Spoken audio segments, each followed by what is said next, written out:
सभी सुनने वालों को राम राम और आप सभी का स्वागत है हमारे इस नए वीडियो में। और आज की जो कथा है वो होगी देवउठनी एकादशी की कथा लेकर आप सबके बीच में आई हूँ। तो सबसे पहले तो देवउठनी एकादशी की आप सभी को बहुत बहुत बधाई देती हूँ। कार्तिक माह के शुक्ल पक्ष की एकादशी को देवउठनी एकादशी, देवोत्थान एकादशी, देवउठनी ग्यारस, प्रबोधिनी एकादशी आदि नामों से जाना जाता है।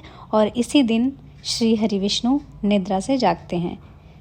तो आइए देवउठनी एकादशी की ये कथा मैं आप सबको सुनाती हूँ। एक राजा के राज्य में सभी लोग एकादशी का व्रत रखते थे। प्रजा तथा नौकर चाकरों से लेकर पशुओं तक को एकादशी के दिन अन्न नहीं दिया जाता था।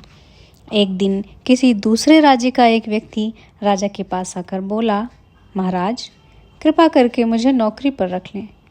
तब राजा ने उसके सामने एक शर्त रखी कि ठीक है रख लेते हैं, किंतु रोज तो तुम्हें खाने को सब मिलेगा पर एकादशी को अन्न नहीं मिलेगा।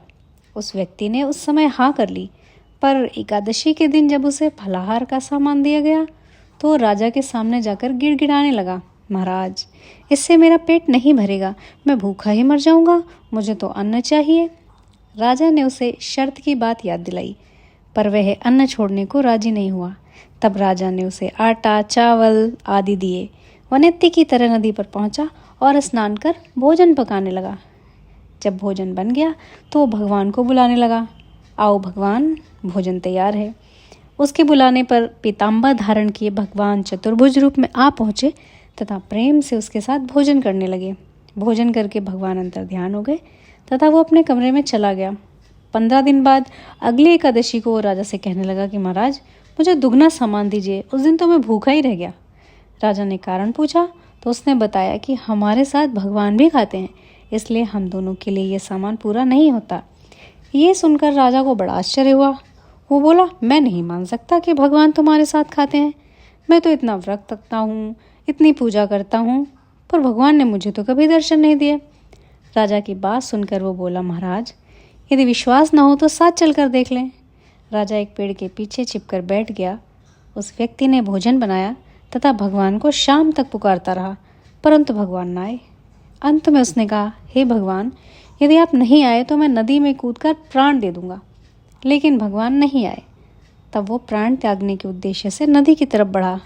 प्राण त्यागने का उसका दृढ़ इरादा जान शीघ्र ही भगवान ने प्रकट होकर उसे रोक लिया और साथ बैठकर भोजन करने लगे। खा पी कर वे उसे अपने विमान में उठाकर अपने धाम ले गए। ये देख राजा ने सोचा कि व्रत उपवास से तब तक कोई फायदा नहीं जब तक मन शुद्ध न हो।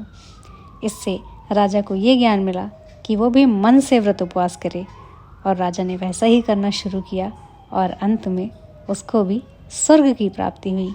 तो आप सभी ऐसी ही कथाओं के साथ जुड़े रहिए हमारे चैनल से। हमारी कहानियाँ अच्छी लगे तो शेयर भी कीजिए, लाइक और सब्सक्राइब भी कर दीजिए। धन्यवाद।